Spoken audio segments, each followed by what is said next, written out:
Hello and welcome to the show. I am a big fan when it comes to crazy race cars, and let's face it, the Group 5 vehicles were right up at the very top of the crazy tree. Very little in the way of restrictions in this series meant for some truly ridiculous machinery. Power figures, well, offered over 700 horsepower. Cars like this Nissan, for example, over 900, all going through the rear wheels. The cars were ferociously difficult to drive, very easy to be making little mistakes with, and there's quite a lot of them when it comes to Project Cars 2. There's also quite a lot of weather conditions, and I was wondering, what would it be like to drive these incredibly crazy vehicles in some of the worst conditions imaginable? Well, here we are on the start line with quite possibly the most tricky of driving conditions. Plenty of snow on the road. I've got to try and survive one lap around the Nurburgring. Just one lap is what we're going to go for. See how quickly I can make it without binning an incredibly powerful and incredibly difficult to drive Nissan. We get off the start line. There is plenty of wheel spin. Oh god, that's 30 miles an hour into the first corner, and we've already very, very nearly lost it. I think I might lock the rears up. You've got to be so careful with everything in this car. Brakes, throttle, steering input. You've got to do that in the dry, in normal racing conditions. You've got to be insanely careful with these cars. In the snow, everything is just amplified. One little mistake is really, really going to cost you.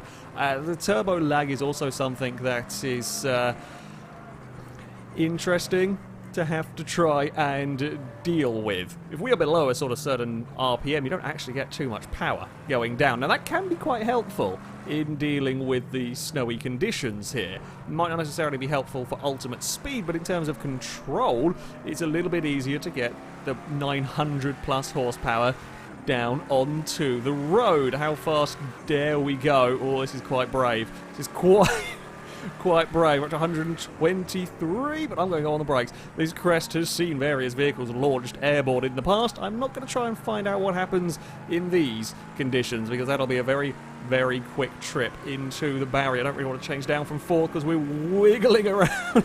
These corners are normally flat out in a car like this, no problem whatsoever. They are not flat out, no problem whatsoever in these conditions. We're at 140 miles an hour in the snow, and then we panic and try and slow it down. This is a terrifying corner in the imperfect conditions, let alone in the snow, and we bring it back down again. Slowly, carefully does it all the way through this next turn. Oh, you got to be so delicate with the car, as you could well imagine. With this much power, are we going to have any wiggles down here? Again, this should be flat out. Theoretically, you can see on the little telemetry we are not even flat out in fourth yet. I don't really trust the car, the amount we're moving around, especially not when we've got things like crests that we are coming up here to deal with. Oh. You very much drive on a knife edge. As you can imagine, Group 5 cars are not easy things to drive at the best of times, and this is perhaps one of the most difficult of the Group 5 cars. Certainly from my experience, this Nissan does tend to be a little bit twitchier than some of the other ones. So, I like to make life difficult for myself. That was 80 miles an hour, and we're getting still twitchy. Be real careful with the gear changes even. It's just something that can cause the car a little bit of upset. No, we're fine through here, Try and carry some speed. Kind of looking forward to that long... Oh, caught it on the way in. Bloody hell. You have got to be absolutely ready at all times for something to go terribly wrong. I'm really worried about these downhill corners. We saw what happened at turn 1. Back end just lets go as you kind of drop down through these slightly banked corners. Carousel could be anything, could drive like anything. Don't really know what to expect there. Now, unfortunately, as far as lap time goes, doing this in a private test mode, and it doesn't start the timer, so... Don't know at this particular moment. I won't know until after I've recorded it. I will time it to see what sort of lap time. I know I'm going from a standing start and everything, but see what sort of lap time I have done. What you can do, sure, you can go faster. This is one of those things that'll take an awful lot of just learning the conditions. I know the track, but learning the conditions, what you can and can't get away with in this vehicle, or in any vehicle. Oh, that's a little bit more bravery. Car's bobbling and bouncing around. We're going to go around if we're not careful there. God.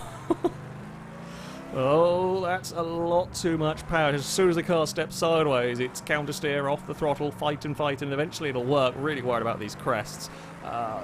Tentatively does it with the power. I think third gear is the way to go here. That's more like it. The snow does look beautiful, I will say that much. I mean, Project Cars 2 is an absolutely incredible, incredible looking game. And in the snow, yeah, the scenery is lovely. Deadly. Absolutely deadly. But very pretty. Now, can we make it through here with any more speed? I just daren't turn in too vigorously with this car. Oh, that was a big bit of wheel spin. Yeah, I was having issues getting this car turned in dry conditions, in normal conditions. The car I found quite twitchy. Oh, it would do things like that. We're still fighting. It's only 80 miles an hour. I don't think I've ever been as terrified at 80 miles an hour as I am with this car. Constantly got to be waiting for that bump to throw it sideways. Okay, we can go up to 5th, I think. We're just cruising along at 115.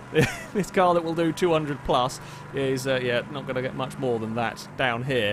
I am hoping, I was saying before I got distracted earlier around the lap when things went very sideways, I am curious to see how fast we can get down that main straight. I don't know what the record for a car is. Whoa, driving on snow. That is... when we've got away with that with only a minor bump on the wall. We technically haven't gone round. I was busy distracted thinking about speed running a car on the snow, and then we went very... It just snaps. It's just gone. There is nothing that you can do there. Let's be easy on the power. Maybe a third gear out of that corner. Okay. Carousel time. What can we do through here? I'm just going to take it easy because I'm really unsure about this car dealing with the cambers on the road, because it just spits the car around in awkward positions. We are out the other side. Okay, yeah, if I can get up to kind of 180, 200 miles an hour down the straight, it will be terrifying when we come to have to try and slow the car down. We're going to brake really early. These next corners are fun. These next corners can catch out, again, any corner around Nurburgring can catch out cars in good conditions, but around here, no idea really what to be expecting other than a lot of sideways and a lot of caution.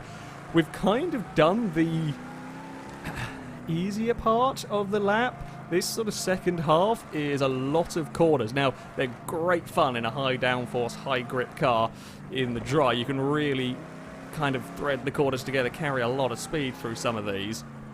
In the snow, though, this constant elevation change, I don't really want to be clipping the curb. Yeah, in the snow, still figure out what you can and can't do. I wanted to turn the car in a lot sooner there, but just no grip whatsoever. I'm also very wary of going over the curbs. Don't know what's going to happen if I go on the AstroTurf. I don't know if there's much more grip on this. Well, you can kind of see the kind of ish dry line, if that makes sense. I don't know if there's a huge amount more grip there than there is elsewhere on the track. That was just wheel spin at 60. It's just snapping, and I'm liking third gear.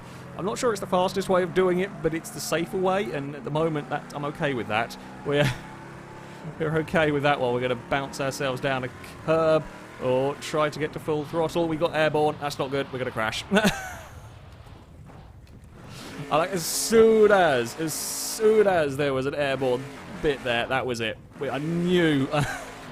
Thought I could get away with that little bit of speed, but as soon as those wheels are off the ground, that is going to be a trip to the wall. We're going to have to go back to being cautious again, I think. It's not quite going to make a lap without going for a spin, unfortunately. God damn it. Yeah, these are real tricky conditions, to say the least. Now, you might be wondering, why am I driving this with just, sort of light snow? Technically, you could have worse conditions. I could have put it in a blizzard. And there is an option to run with that. Truth be told, though, the difficulty from driving in a blizzard is not really that much more than driving in conditions like this. You see, the blizzard's only really affecting visibility. It's only making it a little bit more difficult to see where you're going. But because we're on surface as, well, skiddy as we are here, visibility doesn't really matter so much. I'm going so slowly through most of this course that the fact that I can't see, doesn't really make a blind bit of difference. So, yeah, I figured in terms of visuals, for having a better to kind of watch video, I'd go for, light snow falling, but to keep things relatively clear. Also, while I'm doing this on my own and not driving against the AI, well, the AI are derpy when it comes to the snow. They just can't drive. Even when you put them on the toughest difficulty, you can get past them incredibly easy. So, yeah, that's why I'm doing this on my own. We're now going to wind up the car and see how fast can we go in a straight line in these conditions. Come on, Nissan. Get some more acceleration. I was expecting a little bit more in terms of acceleration. It's kind of struggling to pull itself along here, up to 170 miles an hour in the snow, ready for the kink. We're going to lift off and go on the brakes, because I don't really want to be having 170 around here. It's going to be 125. Could have been a little bit more, although... Oh, the wiggle through there. This is where things get sketchy now, as we have to try and slow the car down for these final corners. Do we reckon if I play it carefully through here, could I have gone sub 10 minutes? It's going to be very, very close, I think, to that sort of a lap time. Around the final corner we go. Try and put the power down as we run towards the line. It's a wiggle and a wiggle and a wiggle, and across the line we go with a big old lock up, and I don't think I quite did it. I think the bump into the wall probably cost me.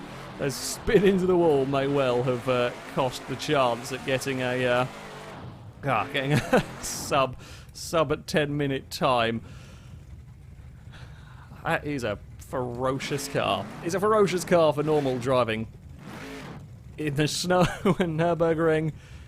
Yeah, that's a lot of concentration is required. I also love, I've not actually noticed this driving from cockpit view, it is literally a 280ZX with the the craziest, the widest of body kits going on here at the back.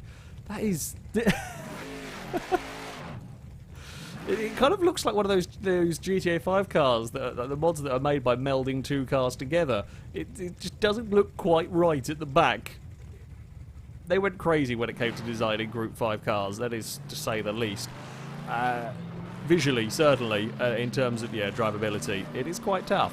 I love that there are the options to driving these kind of conditions, and it does make it just survive a lap a real challenge. Shame the AI are utterly incompetent when it comes to driving around here.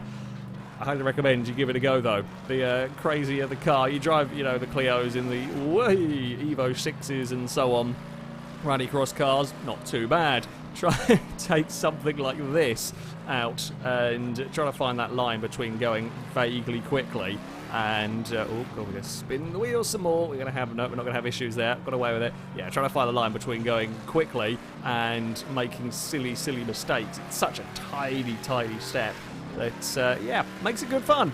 Makes it good fun indeed, and everything looks very pretty when it's snowy. How brave dare we be up here? Okay, we'll go for a bit more bravery this time around. Oopsie daisy. Oh, I might save that. We got airborne and we didn't crash. Oh, we might be able to crash next. Yep, that's gone. We got airborne and didn't crash, and then immediately crashed afterwards. I'll go back to my much preferred view. Don't really like driving from third person. We will go for some celebratory donuts with the Nissan. Yeah, that's bloody difficult. Bloody difficult to say the least. However, that is going to be it for this video. Thank you very much for watching, and until next time, goodbye.